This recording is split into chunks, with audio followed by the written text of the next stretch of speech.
getting back to the space wars. Yeah. You said that there was a physicist who wrote some stuff about this or started talking about this, putting it in place in 1945. And are we talking about like putting nuclear weapons in space? Is that? No, it was certainly discussed. Yeah, absolutely. Yeah. I mean, when the space wars began, once the Air Force was established, and again, they became the principal budget holders for all of this, somewhere in 48 or 49, they stood before Congress and presented their budget for the space war program. And in that budget, they said that they wanted money to research space platforms. They wanted money to research space weapons. They wanted research money to work on space vehicles. All of those things were put into that budget. That budget was kind of rolled up as something that when NASA came into existence, they got their initial money, but as NASA was rolled into the program, in my opinion, as a diversion. I mean, both programs had their agendas, and there was certainly sharing of knowledge and technology, but they were independently operated, and one had the objective of preparing for war. The other had the objective of smokescreen that this is an effort for all humanity, right? We're all going to go to the moon. And we hope our brother cosmonauts can get there as well. We just want to get there before you. When you say the NASA part was a smokescreen, do you think that was deliberate? Oh, absolutely. Or do you think that they actually believed that? They didn't know what the left hand was doing. I believe they didn't know. I believe that they knew that if they could get the American public to focus on the space race and not the space war, far less questions would be asked.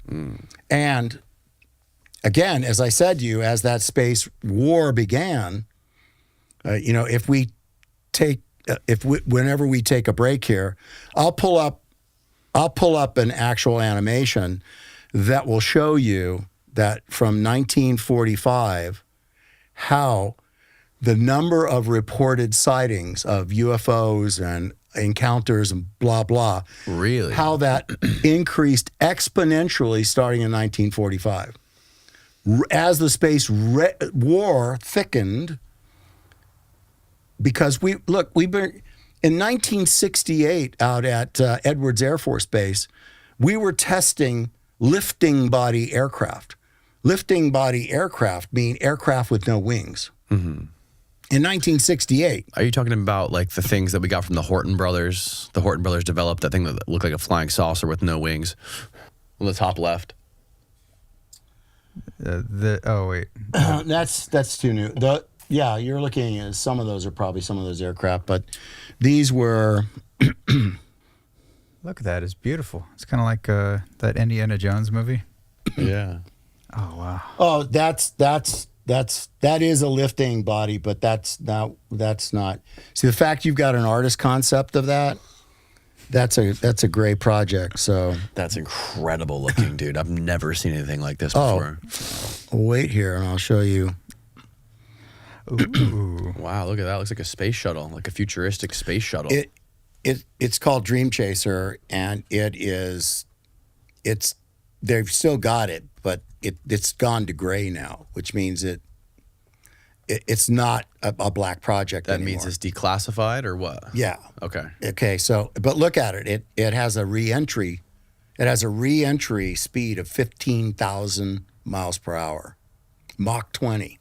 Wow. Now, if you are a pilot who is trained to recognize enemy aircraft, and you are not trained to recognize secret aircraft, whether gray or in a black project, and you see that coming down out of the sky at Mach 20, when you're flying Mach 3.5 and you can't see wings and you cannot see a power plant in that, you don't get a thermal image, what are you to think?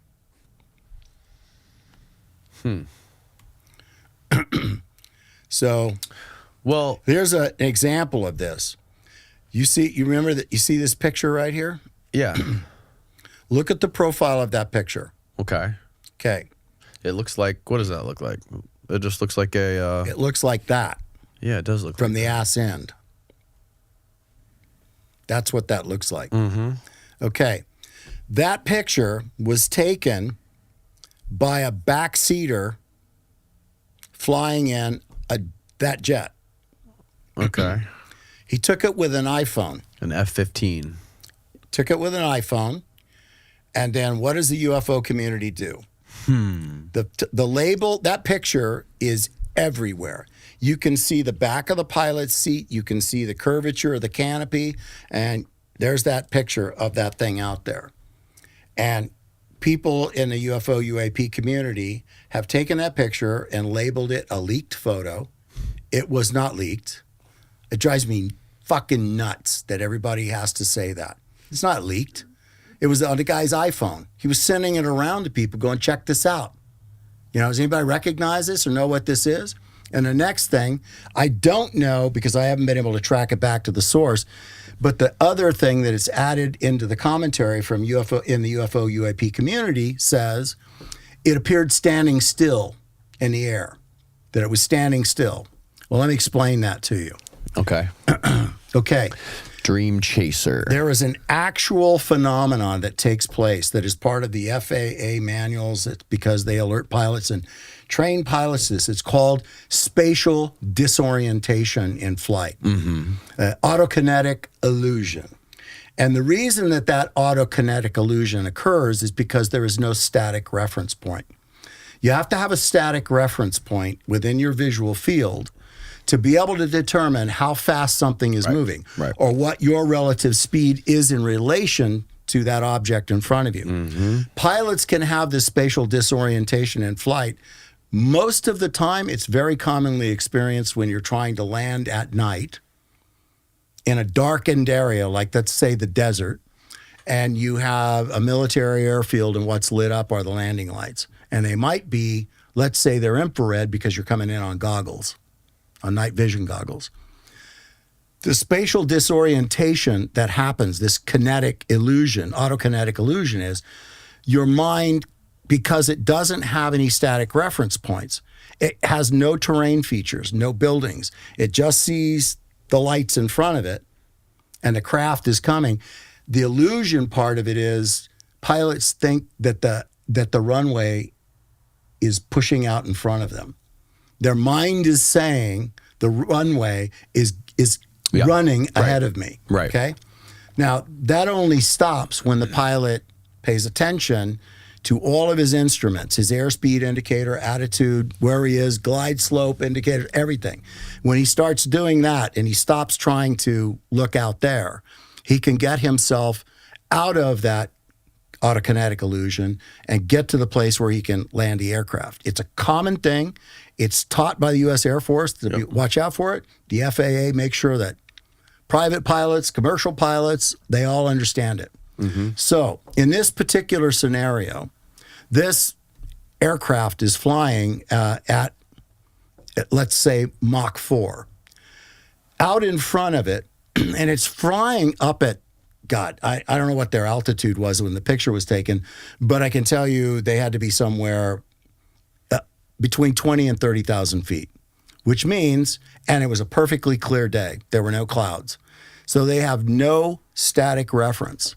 The only way that pilot actually knows what his relative speed is looking at his indicated airspeed. Right.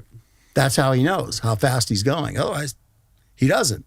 It's not like you can look out the window and watch telephone poles go by or something else, right? So all of a sudden now, something at 15,000 miles per hour is doing a re-entry, heading for Edwards Air Force Base. And they don't like to bring these down in the daylight, but they do bring them down in the daylight, usually if there's an issue.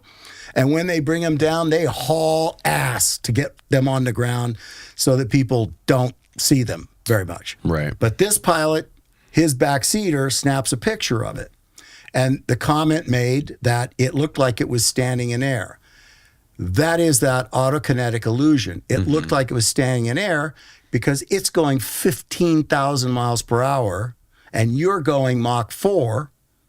So what you're seeing is it's actually getting smaller, but it is imperceptible to you that it's getting away from you because you have no static reference. Right. It is an absolute well-known phenomenon, but nobody explains something like that. So you look at the profile on that plane, and I'm not saying it's the Dream Chaser because the Dream Chaser is a great project now, okay? But I told you that for every black project, there's 10 variants. And of those 10 variants, anytime something doesn't measure up to where they want it to be, or if they feel that it's accomplished what they wanted to accomplish with it, they've learned all they can learn, it gets passed into the gray project. Right. And when it goes into gray project, they often get picked up for commercial uses and get sold, but they're not going to be adopted by the military for that. I think a great example of the spatial orientation that a lot of people might be familiar with is I don't know if you've seen it before, but there was a video that was released by the Pentagon called the Go Fast video or the gimbal video, where there's a video of this like little orb that's flying against the ocean as a backdrop. And everyone's like, oh, look at this thing. This thing's going like 20,000 miles per hour, ungodly speeds. There's no propulsion. You can see no exhaust coming out of the back. But what they don't realize is that thing is flying in one direction, and the gimbal camera on the other plane is flying in the opposite direction, filming down with the ocean as a backdrop. So there's motion parallax, making that thing, this thing right here, making it look like it's going 4 times faster or something than it really is. Yeah. And they had trouble locking on it. And you know, that could be a fucking bird. Who knows? But when you're flying in the opposite direction in a jet or a plane, with the ocean as a backdrop, depending on how far away that thing is from the water, it's going to look like it's going at an ungodly speed. There's a YouTube video that went viral of some guy with his phone camera in the passenger seat driving this direction away from the commercial airport. And he's got that camera up in the air, and you'll see a telephone pole go by. And then all you see are the wires, which give you no static reference point. And on final approach, there's a huge airliner coming in. And as he's holding the camera up and that telephone pole goes by, the plane appears to be static in the air. And then a telephone pole will go by and you'll get a quick glimpse of reference that it's actually going that way. Right. And then the wires come back, no static reference again. So it is totally confusing to the mind, the autokinetic illusion. And you're just like, what the hell? And so people were looking at it going like, it looks like it's standing still. And then the telephone pole goes by. Right. So yeah, that's what that is. And what is this one? Possible sightings of a Lockheed Martin 791 hybrid AS designed and built with DARPA. Yeah. We are building dirigibles now that exceed anyone's imagination or expectation. These are sometimes they used to be like rigid frame with external bodies on them, right? Canvas over that, like the Hindenburg. But now they're doing that, but there are other models that are rigid body. So they're building out balloons. Yeah, well, if you want to call them that, right. And they are rigid body, and they have stiffening capabilities built into the outer skin of the aircraft, and they have new synthetic materials, composites that are being built that create the skin on these things where they are not collapsible. As part of the space war effort, they are building balloons. I mean, they are building these things that are far greater than these. I mean, here's some more of these you can see. That too, if it were looked at in the same way, would have looked like that. If you were looking at it in the same, see, there's the actual backseater photo. See how far out that thing is? It's right there. It's right there. That's it. That's why. Oh, shit. Golly. That's how far out there it is. And everybody, that's the picture. I blew it up for the purposes of showing you what it looks like. But look at the contour of the thing, right? Yep, it looks almost just like it. Yeah, it could, yes.